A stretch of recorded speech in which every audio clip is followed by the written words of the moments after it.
உதாரணத்துக்கு நவநிதி பதயே நமோ நமஹ, நவநிதி பதயே நமோ நமஹன்னு மட்டுமே சொன்னால் செல்வ வளம் சேரும், கடன் தொல்லை நிவர்த்தியாகும்.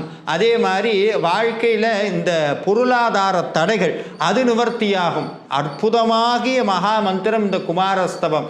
அதுக்கப்புறம் ஷட்கோண பதயே நமோ நமஹங்கிறாரு. அப்படின்னா என்னென்னா 9 கோணங்களில் உறையக்கூடிய சண்முக கடவுளே போற்றி.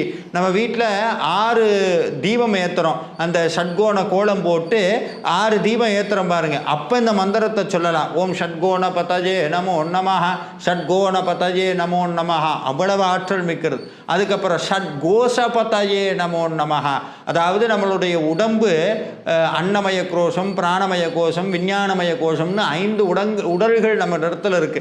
வெளியே தெரியக்கூடியது பிசிக்கல் பாடி, அது வெளியே தெரியுது. இது இல்லாமல் உள்ளுக்குள்ள 5 உடல்கள் இருக்கிறது.